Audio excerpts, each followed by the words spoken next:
Hello students, आजको क्लासमा हामी पढ्छौँ केमिकल प्रपर्टिज अफ क्लोरोफर्मको केमिकल प्रपर्टिजहरू के छ त्यो कुरालाई आज हामी एकदमै राम्रोसँग डिस्कसन गर्छौँ है। ओके, लास्टको क्लासमा हामीले के डिस्कसन गर्यो भने क्लोरोफर्मको ल्याबोरेटरी प्रिपरेसन हामीले डिस्कसन गर्यो र त्यो सँगै हामीले फिजिकल प्रपर्टिज पनि डिस्कसन गर्यो। र आज हामी के पढ्छौँ भने यसको इम्पोर्टेन्ट हेर्नुहोस् है, एक्जामिनेसन भ्यूको लागि तपाईहरुलाई यो क्लोरोफर्म एकदमै इम्पोर्टेन्ट छ र क्लोरोफर्मसँग जोडिएको जुन रियाक्सन्सहरू छ यो एकदमै इम्पोर्टेन्ट छ। यो कहिलेकाहीँ 10 मार्क्समा सोधिरहेको हुन्छ, त्यसैले क्लोरोफर्मको केमिकल प्रपर्टिज पढ्न पनि तपाईहरुले बिर्सिने काम चाहिँ नगर्नुहोस् है। भेरी भेरी इम्पोर्टेन्ट छ यो पनि है, भेरी भेरी इम्पोर्टेन्ट छ। त्यसैले यो तपाईहरुले राम्रोसँग पढ्नु नै पर्छ है। ल अब यसमा हेर्नुस् त, नम्बर फर्स्टमा छ हाम्रो रियाक्सन विथ एयरसँग रियाक्सन गर्दाखेरि जनरली हामीले अक्सिजनसँग रियाक्सन गराइरहेको हुन्छौँ। यसमा के हुन्छ भने क्लोरोफर्मलाई जब हामीले एक्सपोज गर्छौँ एयरसँग रियाक्सन गर्ने बित्तिकै यसले के गर्छ भने पोइजनस ग्यास बनाउँछ, जसलाई हामीले के भन्छौँ भने कार्बोनाइल क्लोराइड भन्छौँ, अथवा यसलाई हामीले के भन्छौँ भने फस्जिन भन्छौँ हामीले। ठिक छ, फस्जिन भन्छौँ। क्लोरोफर्मलाई हामीले के गर्छौँ भने त्यो कारणले गर्दाखेरि हामीले के गर्छौँ भने क्लोरोफर्मलाई के गर्छौँ ब्राउन कलर बोतलमा हामीले यसलाई प्याक गर्छौँ to cut off the light. लाइटसँग रियाक्सन गरेर पनि यसले के गर्छ भने क्लोरोफर्मलाई हामीले के पनि गर्छौँ भने अप टु द स्टोपर भनेको जस्तै हाम्रो कुनै एउटा यो भनेको हाम्रो के भयो भने एउटा बोतल भयो भने अप टु द स्टोपर भनेको माथि नैसम्म हामीले कम्प्लिटली यसलाई क्लोरोफर्मलाई राखिरहेको हुन्छौँ। किनकि माथिसम्म राखेन भने हाम्रो के हुन्छ भने एयर त्यहाँ एक्सिस अफ एयर यति पनि भयो भने जस्तै 0.621 इथाइल अल्कोहल पनि हामीले एड गर्छौँ स्टोपरसँग राख्नको लागि। मतलब कि हामीले माथि नैसम्म टपसम्मै हामीले यसलाई के गर्छौँ भने फिल गर्छौँ यसलाई। ठिक छ, त्यसै is added into the chloroform containing bottle because phosgene on reaction with ethyl alcohol forms a non-poisonous diethyl carbonate. यो जुन रियाक्सन छ यसको रियाक्सन एकदमै इम्पोर्टेन्ट छ। त्यसैले अब यसमा हामीले के गर्छौँ भने किन हामीलाई क्वेशन सोध्छ तपाईहरुलाई क्लोरोफर्मलाई हामीले chloroform fill up to the stopper to avoid the axis of air. किनकि क्लोरोफर्मलाई फिल गर्दाखेरि स्टोपरसम्मै हामीले के गर्छौँ भने त्यसलाई राख्छौँ, बिर्कोसम्मै हामीले के गर्छौँ भने क्लोरोफर्मलाई कम्प्लिटली फिल गरेर बल्ल हामीले त्यसलाई स्टोरेज गर्छौँ। किनकि to avoid the axis of air axis गर्नको लागि एभोइड गर्नको लागि हामीले के गर्छौँ भने त्यसमा क्लोरोफर्मलाई राख्छौँ। र हामीले 0.61 इथाइल अल्कोहल किन युज गर्छौँ भने किनकि यदि बाइ चान्स त्यसमा के फर्मेसन फस्जिन भयो भने फस्जिन त्योसँग रियाक्सन गरेर इथाइल अल्कोहलसँग रियाक्सन गरेर त्यसले के गर्छ भने त्यसले के बनाउँछ भने डाइइथाइल कार्बोनेट बनाउँछ, जसलाई हामीले के भन्छौँ भने it is a non poisonous. ठिक छ, बुझ्नु भएको छ यहाँसम्म। अब हेर्नुस् यसको रियाक्सन कस्तो हुन्छ, जस्तै क्लोरोफर्मको फर्मुला के CH Cl3 भनेपछि यसले के गर्छ अक्सिजनसँग रियाक्सन गर्छ। अक्सिजनसँग रियाक्सन गर्ने बित्तिकै त्यसपछि यसले के बनाउँछ ख्याल गर्नुहोस् एकचोटि, व्हाट विल फर्म। हेर्नुस् त, यसबाट हामीले के गर्छ COCl2 फर्मेसन हुन्छ। हेर्नुस् त, COCl2 फर्मेसन हुन्छ, सँगसँगै हाम्रो के पनि निस्किन्छ भने HCl को प्रोडक्सन पनि यस सँगसँगै हाम्रो भइरहेको हुन्छ। ठिक छ, यो सँगसँगै हाम्रो के पनि हुन्छ भने HCl को हाम्रो प्रोडक्सन पनि भइरहेको हुन्छ। यसलाई हामीले के भन्छौँ भने कार्बोनाइल क्लोराइड भन्छौँ, कार्बोनाइल क्लोराइड, जसलाई हामीले के पनि भन्छौँ भने फस्जिन, जुन कि हाम्रो के हुन्छ भने पोइजनस हुन्छ है। यो कुरालाई तपाईहरुले ख्याल गर्नुस्। र त्यसपछि हाम्रो अर्को पोइन्ट के छ भने यसमा अर्को पोइन्ट जुन हाम्रो छ, अर्को पोइन्टमा हामीले के गर्छौँ फस्जिनलाई हामीले इथानोलमा राख्छौँ। इथानोलमा राखिसकेपछि त्यसपछि हाम्रो के निस्किन्छ त यसमा है, जुन हाम्रो फस्जिन छ त्यो फस्जिन हामीले के गर्छौँ भने इथानोलमा राख्छौँ। इथानोलमा राखिसकेपछि त्यसपछि यसबाट निस्किन्छ चाहिँ के हाम्रो, त्यो कुरा पनि ख्याल गर्नुस् है। जुन हाम्रो फस्जिन छ, अब हेर्नुस् है, फस्जिनलाई मैले कसरी लेख्छु भने जस्तै यो फस्जिन छ हाम्रो OC डबल बोन्ड यसमा Cl प्लस। अब इथानोलसँग राख्ने कुरा गरेका छौँ भने इथानोलसँग हामीले के गर्छौँ HOC2H5। बुझ्नुभयो यसलाई, HOC2H5 भनेको C2H5OH भनेको इथानोल नै हो। त्यसैले यसमा हामीले के गर्छौँ भने यो दुईटाबाट हामीले यो निकाल्छौँ, HCl निकाल्छौँ, र यसमा हामीले के गर्छौँ भने के फर्मेसन हुन्छ त्यो कुरालाई हेर्नुस् त, C डबल बोन्ड O, त्यसपछि माथि जोड्ने के छ बाँकी OC2H5, H5 प्लस 2HCl यसरी निस्किन्छ। यसलाई हामीले के भन्छौँ भने डाइथाइल कार्बोनेट हामीले यसलाई भन्छौँ। ठीक छ, बुझ्नु भएको छ यहाँसम्म? के कन्फ्युजन छ भने सोध्नुस् है। यसमा हाम्रो सिम्पल कुरा छ डाइथाइल कार्बोनेट जो हाम्रो क्लोरोफर्म छ, यो जुन हाम्रो क्लोरोफर्म छ, क्लोरोफर्म एयरसँग रियाक्सन भएर द्याट मिन्स अक्सिजनसँग रियाक्सन भएर हाम्रो के बनायो, यसले पोइजनस ग्यास, यसले पोइजनस ग्यास बनायो, फोस्जिन ग्यास बनायो। फोस्जिनलाई हामीले के गर्यो भने हामीले इथाइल अल्कोहलमा राख्नु, यसलाई इथाइल अल्कोहल भन्छौँ हामीले, इथाइल अल्कोहल भन्छौँ। यसलाई हामीले के भन्छौँ, फोस्जिन भन्छौँ है। फोस्जिनलाई हामीले इथाइल अल्कोहलमा राख्यो भने यसले के गरायो भने डाइथाइल कार्बोनेट बनायो, जुन कि हाम्रो के हुन्छ भने नन पोइजनस हुन्छ। ठीक छ, यसरी चाहिँ हामीले के गर्छौँ भने रियाक्सन विथ एयरसँग रियाक्सन गर्दाखेरि हामीले यसलाई यसरी युज गरिरहेको हुन्छौँ। त्यस्तै हाम्रो एजी पाउडरसँग रियाक्सन गर्यो भने के फर्मेसन हुन्छ हेर्नुहोस् है। नम्बर 2 मा छ हाम्रो reaction with AG powder, reaction with AG powder है। अब ख्याल गर्नुहोस् त, एजीसँग रियाक्सन गर्दाखेरि हामीले कसरी रियाक्सन गराउँछौँ भने फर्स्ट अफ अल हामीलाई क्लोरोफर्म त चाहियो, हामीले CHCl प्लस एजीलाई हामीले बीचमा राख्छौँ, जता राखे पनि केही फरक पर्दैन, HCl हेर्नुहोस् त, एजीले के गर्छ भने AgCl2 यसरी निकालिदिन्छ यसले है। ख्याल गर्नुहोस् त, यसमा कसरी निस्किन्छ भने जस्तै AgCl निस्किने बित्तिकै हाम्रो त्यसपछि यसमा के जान्छ त, त्यसपछि है हाम्रो यसमा के बच्छ भने जस्तै AgCl हाम्रो निस्कियो, AgCl निस्किसकेपछि हाम्रो यसमा के बन्छ भने हाम्रो यसमा के आउँछ भने हेर्नुहोस् त, यसमा हाम्रो के आउँछ भने HC double bond CH plus AgCl, यसको फर्मेसन हुन्छ हाम्रो इथिनको। जनरली हामीले यसमा के गरिरहेको हुन्छ भने इथिनको भन्दा पनि हामीले यसमा के फर्मेसन हुन्छ भने इथाइनको फर्मेसन यसमा भइरहेको हुन्छ। त्यसैले यो कुरालाई राम्रोसँग ख्याल गर्नु। कति मोलिकुल्स अफ AgCl निस्किन्छ होला एकचोटि ख्याल गर्नुहोस् त। हामीले के गर्छौँ भने यसमा 6 AgCl हामीले राख्छौँ, किनकि 6 AgCl राख्नुको मिनिङ के हो भने यसमा 6 राख्नुको मिनिङ के छ भने फेरि कसैलाई क्वेसन आउला कि सर यो र यो कता हरायो त भनेपछि 1 2 3 4 5 6 भनेपछि 6 निस्क्यो यसमा, अनि 6 AgCl निस्क्यो र यसमा हाम्रो के फर्मेसन भयो भने इथाइन अथवा यसलाई हामीले के पनि भन्छौँ, एसिटाइलिन पनि भन्छौँ। त्यसैले हामीले इथाइनलाई राख्यौँ। ल अब यति चाहिँ राम्रोसँग एकचोटि हेर्नुहोस्, त्यसपछि हामी फेरि जान्छौँ अर्को नम्बर 3 मा जान्छौँ है। ल यति लेख्नुहोस् त पहिला, त्यसपछि हामी नम्बर 3 मा जान्छौँ।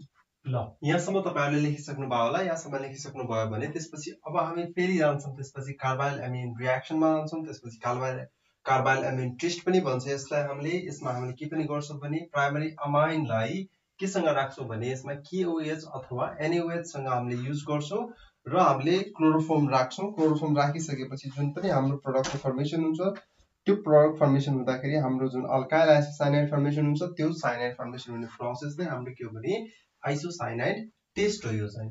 अब यसमा हामीले कसरी लेख्छौँ हेर्नुहोस् त, प्राइमरी अमाइनको RNH यो हाम्रो प्राइमरी अमाइन हो है।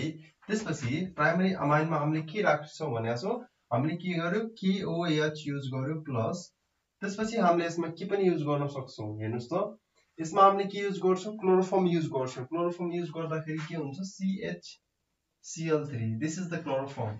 क्लोरोफर्म युज गर्दाखेरि त्यसपछि हाम्रो यसमा के निस्किन्छ एकचोटि ख्याल गर्नुहोस् त, अल्काइल आइसोसाइनाइड निस्किन्छ भनेपछि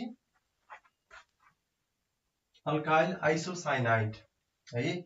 अल्काइल आइसोसाइनाइड भनेको RNC हो, हाम्रो आइसोसाइनाइड भनेको RNC सँगै हाम्रो के पनि निस्किन्छ। त्यसपछि अर्को हेर्नुहोस् त, अर्को निस्किने पार्ट भनेको हाम्रो वाटर पनि निस्किन्छ। वाटर सँगसँगै हाम्रो के पनि निस्किन्छ, अर्को कुरा पनि ख्याल गर्नुहोस्, हाम्रो वाटर सँगसँगै हाम्रो KCl पनि निस्किन्छ र हाम्रो के निस्किन्छ भने वाटर निस्किन्छ है। त्यसपछि हाम्रो के निस्क्यो, KCl प्लस H2O हाम्रो के भयो भने यसबाट निस्कियो। अब यसलाई ब्यालेन्स गर्नुहोस् त, ब्यालेन्स गर्दाखेरि यसमा कति हुन्छ 3 हुन्छ। त्यसपछि हाम्रो RNC जुन हाम्रो फर्मेसन भइरहेछ त्यसमा अर्को साइडमा हाम्रो के हुन्छ, वाटर पनि हाम्रो के हुन्छ 3 राख्छौँ यसमा। त्यसैले यसबाट हाम्रो चाहिँ के हुन्छ भने सबै ब्यालेन्स भइसकेको हुन्छ। यो भनेको के प्राइमरी अमाइन, यो भनेको क्लोरोफर्म अल्काइल आइसोसाइनाइड। अब त्यसपछि अल्काइल आइसोसाइनाइड त हामीले लेखेको जस्तै अब CH3NHH+ यो हामीले लियो भने यसमा के हुन्छ भने मिथाइल आइसोसाइनाइडको फर्मेसन हुन्छ यसमा। त्यसैले हामीले के भन्न सक्छौं भने this is the methyl isocyanide. यसरी हामीले के गर्न सक्छौं भने मिथाइल आइसोसाइनाइड लेख्न सक्छौं है। अब त्यसपछि बाइ द वे हामीले यसमा यसको ठाउँमा के गर्यो भने हामीले एनिलिनलाई राख्यौं हामीले है। NH2 लाई हामीले युज गर्यो भने प्लस KOH प्लस CHCl3 हामीले यसमा युज गर्यो भने यसमा हाम्रो के फर्मेसन हुन्छ भने माथि हाम्रो आउँछ NC आउँछ plus 3KCl plus 3H2O formation हुन्छ। यसैले हामीले के भन्छ फिनाइल आइसोसाइनाइड। फिनाइल आइसोसाइनाइड भन्छ हामीले यसलाई। ठीक छ, यसरी बुझ्नु भएको छ तपाईहरुले है। के बुझ्नु भएको छैन भने कमेन्टमा गर्नुस्। त्यसपछि नम्बर 4 मा हामी जान्छौं। त्यसपछि नम्बर 4 मा चाहिँ हाम्रो नर्मली हामीले केसँग रियाक्सन गराउँछौं एसिटोन सँग रियाक्सन गराउँछौं। एसिटोन सँग रियाक्सन गराउँदाखेरि हाम्रो के फर्मेसन हुन्छ त्यो कुरालाई ख्याल गर्छौं हामीले है। नम्बर 4 मा चाहिँ हाम्रो रियाक्सन विथ एसिटोन। जुन हाम्रो क्लोरोफर्म छ है, क्लोरोफर्मलाई हामीले के गर्छौं भने CCl हाम्रो र यसलाई हामीले एसिटोन सँग रियाक्सन गरायौं CHCl3। यसलाई हामीले के भन्छौं एसिटोन भन्यौ हामीले र यसलाई हामीले के भन्यौ क्लोरोफर्म भन्यौ है। यसलाई हामीले रियाक्सन गरायौं भने के फर्मेसन हुन्छ एक्चुअली ख्याल गर्नुस् त तपाईहरुले। यसमा हाम्रो निस्किने चान्स भनेको के को निस्किने चान्स छ यो र यो निस्किन सक्छ होला है। होला भन्ने कुरामा हेर्नुस्। त्यसपछि हाम्रो यसमा के निस्किन्छ र के जोडिन आउँछ भन्ने कुरामा ख्याल गर्नुस् त। जस्तै यो निस्किन सजिलो कि जोडिन आउन सजिलो भनेपछि यसमा लोन पेयर अफ इलेक्ट्रोन छ। लोन पेयर अफ इलेक्ट्रोन अक्सिजनमा छ भने अक्सिजनले के गर्छ भने आफ्नो साइडतिर यसलाई तान्दिन्छ र OH ग्रुप यता तान्दिन्छ। CH3 यसरी आउँछ। त्यसपछि C भनेको यसरी हाम्रो के हुन्छ भने यो सबैको फर्मेसन हुन्छ जसलाई हामीले के भन्छ क्लोरिटोन भन्छौं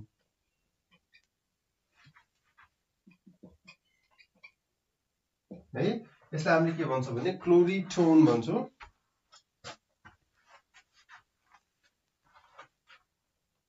ल यसलाई हामीले के भन्छौं भने क्लोरिटोन भन्छौं। ठीक छ, यो कम्पाउन्ड जुन फर्मेसन हुन्छ यो कम्पाउन्ड फर्मेसन हुने प्रोसेस पनि इम्पोर्टेन्ट छ। यसको हरेक रियाक्सन्सहरु के छ भने इम्पोर्टेन्ट रियाक्सन्सहरु छ। ठीक छ, बुझ्नु भएको छ यहाँसम्म?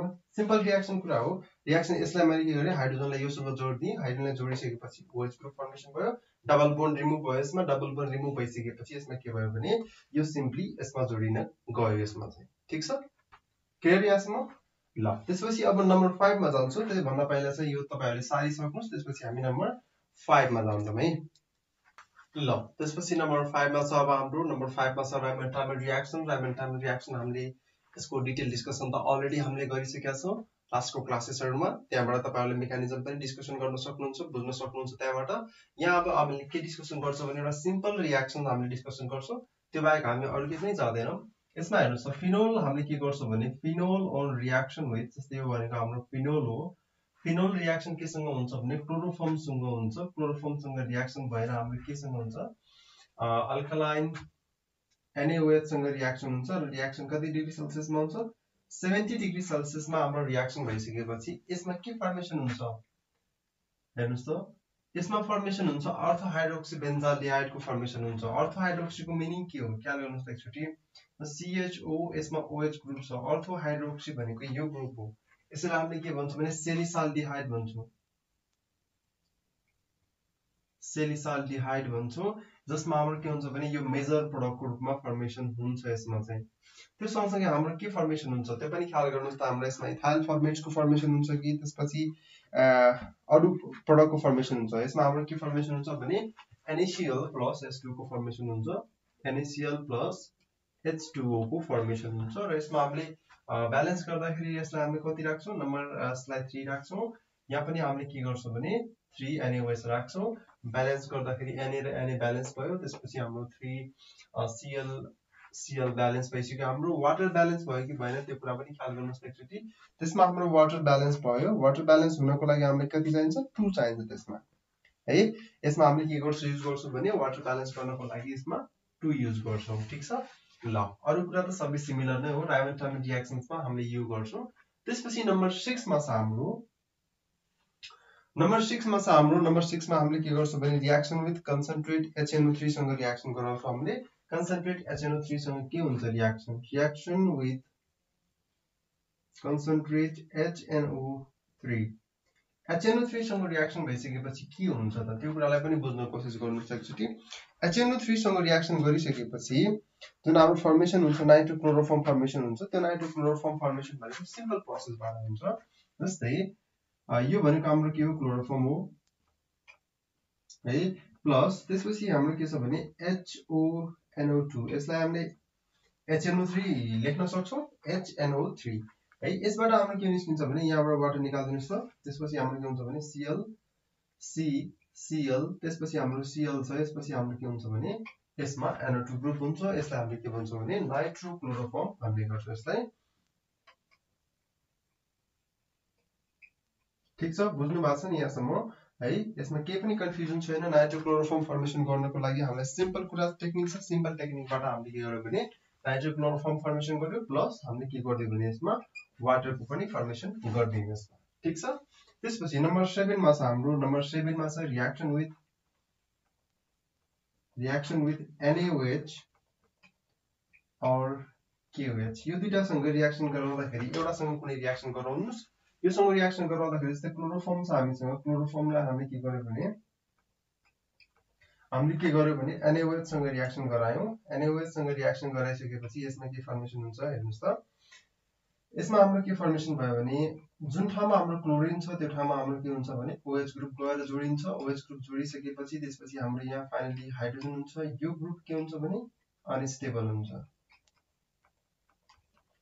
ठीक छ यो ग्रुप अनस्टेबल हुन्छ र अनस्टेबल भइसकेपछि त्यसपछि यसबाट हाम्रो NaCl त बाहिर निस्कियो एज अ बाइ प्रोडक्ट ग्रुपमा त्यसपछि हामीले फर्दर रिएक्सन गराउँछौं यसबाट हामीले वाटर निकाल्छौं वाटर निकाल्दाखेरि यो दुईटाबाट सपोज वाटर निस्क्यो भने हाम्रो के हुन्छ हेर्नुस् त HC डबल बोन्ड OH हुन्छ जुन कि हाम्रो फर्मिक एसिड हुन्छ फर्मिक एसिडको प्रिपरेसन भइरा हुन्छ त्यसपछि र फर्मिक एसिड बनिसकेपछि त्यसपछि हाम्रो के हुन्छ भने KOH को प्रेजेन्समा यसले के गर्छ भने हेर्नुस् है यसले के गर्छ भने सपोज यसमा हामीले KOH युज गरिराछौं भने यसले के गर्छ HC डबल बोन्ड OK को फर्मेसन गर्छ HC डबल बोन्ड OK है त्यसपछि हाम्रो के निस्किन्छ यसमा वाटर पनि निस्किन्छ ठीक छ यसरी चाहिँ हामीले के गर्छौं भने NaOH सँग पनि हामीले यसलाई रिएक्सन गराउन सक्छौं र फर्मिक एसिड र पोटासियम फर्मेट चाहिँ हाम्रो फर्मेसन हुन्छ यो सँगसँगै ठीक छ अब यसमा हामीले NaOH युज गरिराछौं भने NaOH युज गर्ने हामीले यसमा के युज गरौँ NaOH नै युज गरौँ है ल यसमा हामीले NaOH नै युज गरौँ त्यसपछि सोडियम फर्मेट नै फर्मेसन हुन्छ ल यहाँसम्म लेखिसक्नु भइसकेपछि त्यसपछि अब हामी सिधै जान्छौं यसको क्लोरोफर्मको युजेसमा जान्छौं क्लोरोफर्मको युजमा आज हामी के देख्छौं भने यसमा हेर्नुस् त युजेस अफ क्लोरोफर्म यसले के को बिहेभ गर्छ भने युज एज अ सल्भेन्टको रूपमा पनि युज हुन्छ अनि त्यसपछि सल्भेन्टको रूपमा के युज हुन्छ भने यो डिजल्भ गर्नको लागि जस्तै ओएलएसलाई ओइल फ्याट रबर वाक्सिस रेजिन्सहरुलाई डिजल्भ गर्नको लागि हामीले के गर्छौं भने क्लोरोफर्मको सल्भेन्टको रूपमा हामीले के गर्छौं भने ल्याबोरेटरीमा युज गर्छौं इन्डस्ट्रीमा पनि युज गर्छौं यो फर्स्ट प्रोसेसमा त्यस्तै यसमा हाम्रो के हुन्छ भने क्लोरिटोनहरु क्लोरोपिक्रिन्सहरु साइनाइडहरु फर्मेसन गर्नको लागि हामीले के गर्छौं भने यसमा युज गर्छौं तर हामीले साइनाइडको रूपमा हामीले फर्मेसन गर्नको लागि युजको रूपमा युज गर्दैनौं यसलाई किनकि साइनाइड भनेको एकदमै धेरै पोइजनस हुन्छ त्यसैले साइनाइडलाई हामीले युजको रूपमा राख्दैनौं त्यसैले हामीले क्लोरोपिक्रिन र क्लोरिटोनलाई पनि हामीले यसमा के राख्न सक्छौं यसको युजमा राख्न सक्छौं ठीक छ त्यसपछि सिन्थेसाइज्ड ड्रग्स लाइक कफ सिरपको जुन हामीले खान्छौं त्यो खाँदाखेरि जुन कफ सिरप हुन्छ त्यसमा हामीले के गर्छौं भने क्लोरोफर्मबाट यसलाई के गर्छौं भने क्लोरोफर्मबाट हामीले यसलाई आइसोलेट गर्छौं र क्लोरोफर्मबाट यसलाई सिन्थेसिस गरेर हामीले ड्रग्स फर्मेसन गराउँछौं यसमा ठीक छ त्यसपछि यसमा हामीले प्रिजर्भेटिभको रूपमा पनि युज गर्छौं कस्तो टाइपको प्रिजर्भेटिभ जस्तै हामीले ल्याबोरेटरीमा देखिरा हुन्छ एनाटोमिकल स्पेसिमेन्स है स्पेसिसहरुलाई एनाटोमिकल स्पेसिसहरुलाई जस्तै एनिमल्सहरुलाई धेरै टाइम लङ टाइमसम्म राख्नु छ भने हामीले के गर्छौं भने क्लोरोफर्ममा राख्छौँ र क्लोरोफर्ममा राखेर हामीले यसलाई प्रिजर्भेटिभको रूपमा पनि राख्न सक्छौँ। हामीले अलरेडी डिस्कस गरिसकेका छौँ एनेस्थेटिक एजेन्टको रूपमा राख्न सक्छौँ। एनेस्थेसियामा युज हुन्छ, सर्जरीमा युज हुन्छ जनरली, तर आजभरिको कन्टेक्स्टमा त्यति धेरै युज भइरहेको हुँदैन। ठिक छ ल, तर यसलाई हामीले राख्दाखेरि एनेस्थेटिक एजेन्टको रूपमा युज गर्छौँ सर्जरीको लागि। ठिक छ, मेडिकल फिल्डमा हामीले सर्जरीको लागि युज गर्छौँ यसलाई। ठिक छ ल, यहाँसम्म तपाईहरुले के बुझ्नु भएको छ भने कमेन्ट गर्नुस्, सर मैले बुझेँ भनेर। यदि बुझ्नु भएको छैन भने पनि कमेन्ट गर्नुस् है। बुझ्नु भएको छैन भने कमेन्ट राम्रोसँग गर्नुस् है। कमेन्ट गरेर मलाई फोन गर्न पनि सक्नुहुन्छ है तपाईहरुले। यहाँ बुझिन सर, यहाँ बुझिन, मलाई यहाँ भनिदिनुस् भनेर तपाईहरुले मलाई कमेन्ट गर्न सक्नुहुन्छ। मैले तपाईहरुलाई कमेन्टको रिप्लाई पनि गर्छु है। तपाईहरुले कस्तो खालको भिडियो चाहिन्छ त्यो पनि कमेन्ट गर्नुस् है। क्लास 11 को क्लास 12 को मैले सेपरेट गरेर राख्दैछु। मैले फिजिकल केमिस्ट्री र इनअर्ग्यानिक केमिस्ट्री मैले अझैसम्म बनाएको छैन। त्यसैले पहिला अर्ग्यानिक केमिस्ट्री सकेर त्यसपछि म के गर्छु भने फिजिकल केमिस्ट्री र इनअर्ग्यानिक केमिस्ट्रीमा जान्छु। त्यसैले अलिकति टाइम लाग्न सक्छ यसको लागि। ओके, वेट गर्नुस्, आउँदै जान्छ। डेली भिडियो अपलोड भइरहेको हुन्छ। अर्ग्यानिक पहिला पढ्नुस्, त्यसपछि इनअर्ग्यानिक पढौँला, त्यसपछि फिजिकल पढौँला, त्यसपछि सबै डिस्कसन गर्दै जाउँला। ओके, तपाईहरुको एक्जामको लागि सजिलो हुँदै जान्छ। त्यसैले नातिनुस्, बिस्तारै जाऊँ, बिस्तारै पढौँ। ओके ल, भिडियो राम्रो लाग्छ भने भिडियोलाई सेयर पनि गरिदिनुस् है। तपाईहरुको साथीहरुसँग भिडियो सेयर पनि गरिदिनुस्। ओके ल, आजको लागि म यति नै गर्छु। नेक्स्ट क्लासमा म नेक्स्ट टपिक सहित है, हेलो अल्केन्स र हेलो एरिन्सको नेक्स्ट टपिक सहित म फेरि पनि आउनेछु। Thank you very much and stay safe.